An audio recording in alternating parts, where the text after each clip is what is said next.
ഏറെ പ്രതീക്ഷകൾ നൽകി പ്രഖ്യാപനം നടത്തിയ ശബരിപാത 15ലധികം വർഷങ്ങളായി ഇന്നും കടലാസിൽ തന്നെ.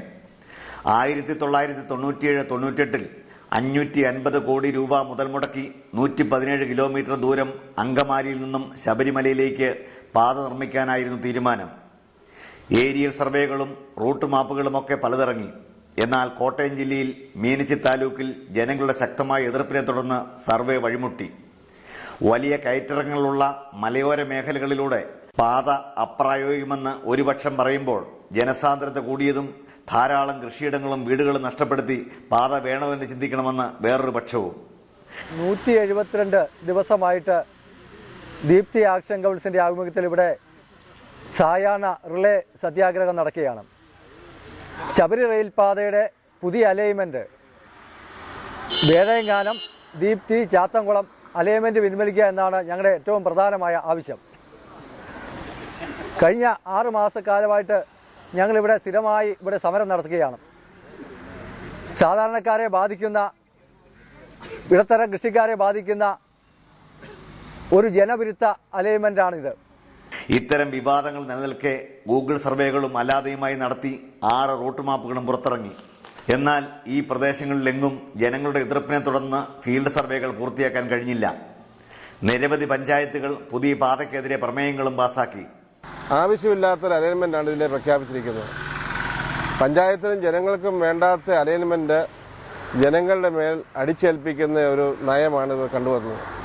അലൈൻമെൻറ്റ് വരുന്നുവെന്ന് കേട്ടപ്പോൾ തന്നെ സത്യത്തിൽ പഞ്ചായത്ത് കമ്മിറ്റി അടിയന്തരമായിട്ട് യോഗം കൂടി യാതൊരു കാരണവശാലും തലപ്പലം പഞ്ചായത്തിൻ്റെ ഒരു ഭാഗത്തുകൂടി അലൈൻമെൻറ്റ് വരണ്ട എന്നുള്ള ഒരു പ്രഖ്യാപനം ഞങ്ങൾ നടത്തുകയുണ്ടായി.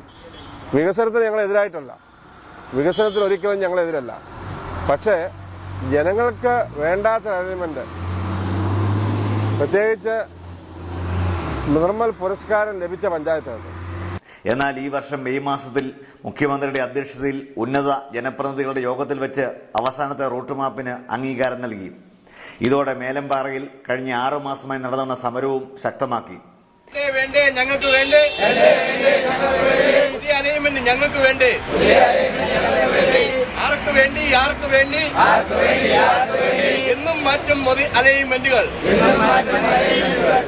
ഈ റൂട്ടിലൂടെ പാത വന്നാൽ ഭരണങ്ങാനം, തലപ്പലം വില്ലേജുകളിലെ ഒട്ടേറെ ജലസ്രോതസ്സുകൾ നഷ്ടപ്പെടുമെന്നും നിരവധി ഗ്രാമീണ റോഡുകൾ മുറിയുമെന്നും ക്ഷേത്രങ്ങളടക്കം ഒട്ടേറെ വീടുകളും സ്ഥാപനങ്ങളും നഷ്ടപ്പെടുമെന്നുമാണ് പുതിയ പരാതി. 2012 എസ്റ്റിമേറ്റ് അനുസരിച്ച് 1566 കോടി രൂപയാണ് ചെലവ് പ്രതീക്ഷിക്കുന്നത്. എന്നാൽ റെയിൽവേ വകുപ്പ് പഴയ തുകയിൽ നിന്നും ഒട്ടും വർദ്ധിപ്പിക്കുവാൻ തയ്യാറല്ലതാനും. ഏതായാലും ശബരിപാതയുടെ അലൈൻമെന്റിലെ അവ്യക്തത മൂലം വീട്ടിലായിരിക്കുന്നത് സ്ഥലമുടമകളാണ്. ഈ പ്രദേശങ്ങളിലെ സ്ഥലവിൽപ്പനയും വീട് നിർമ്മാണവും പ്രതിസന്ധിയിലാണ്. ഈട് വെച്ച് വായ്പ നൽകാൻ ഇപ്പോൾ ബാങ്കുകളും വിസമ്മതിക്കുകയാണ്. ഇതോടെ സ്ഥലവില കുത്തനെ ഇടിഞ്ഞു എന്ന് മാത്രമല്ല, ജനജീവിതവും ദുസ്സഹമായിരിക്കുന്നു എന്നതാണ് സത്യം. പുതിയ അലൈൻമെന്റ് ഞങ്ങളുടെ ഇതിലെ വരുന്നത് എങ്ങനെയാണെന്നും ഏത് പ്രോപ്പർട്ടിയുടെ കയറി പോകുന്നത് പോലും അറിയാൻ പറ്റില്ല. അതുകൊണ്ട് എന്നെ സംബന്ധിച്ചിടത്തോളം എൻ്റെ അനിയൻ മരിച്ചു പോയിട്ട് 13 വർഷമായി. ഒരു വീട് ഞാൻ പണിയാൻ വേണ്ടി തുടങ്ങിയപ്പോൾ അത് അതേപടിയെ ഇപ്പം ട്രെയിൻ ഇങ്ങനെയാണെന്ന് പറഞ്ഞാൽ എനിക്കത് പറഞ്ഞ് പണിത് കൊടുക്കാൻ പോലും പറ്റാത്ത അവസ്ഥയിലാണ്. ട്രെയിൻ വരുന്നതിനോട് എതിർപ്പൊന്നുമില്ല. പക്ഷേങ്കിൽ ഇവിടെ ഈ ട്രെയിൻ വരുന്നതിൻ്റെ പേരിൽ പലരും ആഞ്ചിലൊന്നും വില പോലും മേടിക്കാതെ വെറുതെ സ്ഥലങ്ങൾ വിറ്റ് പോണു. റെയിൽ പാതയ്ക്ക് എത്ര വീതിയുണ്ടെന്നോ ഏതൊക്കെ വില്ലേജുകളിലൂടെ കടന്നു പോകുന്നുവെന്നോ വിവരാവകാശ രേഖയിലുമില്ല. ജനവാസ കേന്ദ്രങ്ങളും ജലസ്രോതസ്സുകളും ഒഴിവാക്കി പാതയ്ക്ക് വ്യക്തത വരുത്തുക മാത്രമാണ് ഇവിടുത്തെ പ്രതിസന്ധികളെ ഒഴിവാക്കുവാനുള്ള ഏക മാർഗം. ദൂരദർശൻ വാർത്തകൾക്ക് വേണ്ടി കോട്ടയത്തു നിന്നും ടോമി മാങ്കൂട്ടം.